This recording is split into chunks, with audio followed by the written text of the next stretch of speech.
Hello everyone, I'm going to show you how to make this Canada Day flag cake that has a little flag in each slice of cake.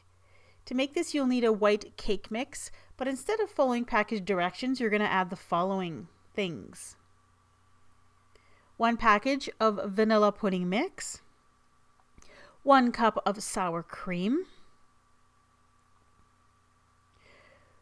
1/3 plus 2 tablespoons of vegetable oil, 1/2 cup of water, 1 8-ounce package or 250-gram package of very happy cream cheese, and 4 egg whites. Now the reason you're adding all these extra ingredients is that it will make the cake more dense and more moist and hopefully easier to cut out. And I discovered this method when I made the Minecraft cake. I made those little grass blocks and they were a lot easier to cut out because of all those extra ingredients. Then I added some red paste food coloring to the mixture, stirred it around, and then baked it in a 9 by 13 inch pan. This cake is not very self-leveling, so you have to kind of spread it out quite a bit to make sure it's nice and even.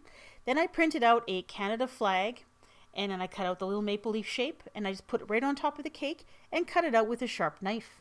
Now of course this cake is completely cooled before I tried to cut out any kind of shape in it.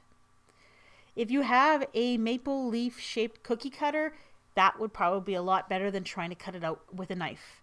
But the only maple leaf I had was very, very tiny and it wouldn't have been very suitable for this particular project. So cut out from around the leaves, and there you are. You have the maple leaves. I cut out 4 of them, and when you stack them up, they fit right into this loaf pan. Now for the 2 red bars on either side of the maple leaf, I just used the other part of the cake, and I just cut it to fit into the loaf pan.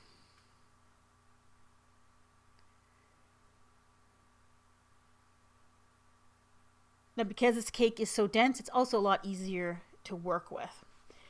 Now I made up a second white cake mix according to package directions this time, and then placed in those stacked maple leaves, and then placed the 2 red bar shapes on either side, and then filled in the spaces with more white cake mix, making sure to go over top of all of the red. Now, as soon as I started feeling this, I realized that I might be into some trouble here because cake batter does rise.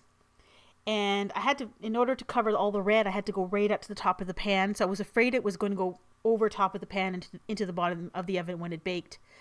I baked it at 350 degrees for about 50 minutes. It took a long time to cook that right down into the center. The cake did come out and hang over the edges a bit, not enough to go to the bottom of the oven.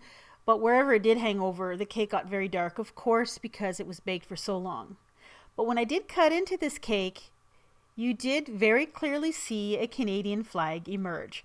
So that part of it was a success. If I were to make this again, I would certainly make the Canadian flag a lot tinier, or maybe even put 2 side by side so that you have some smaller slices.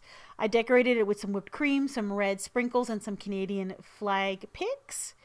And there you go. Now each slice is gigantic, so if you're going to serve it, I would cut the cake so everyone can see the lovely Canadian flag in the middle, and then everyone's going to get half of a Canadian flag on their plate because it's just too big.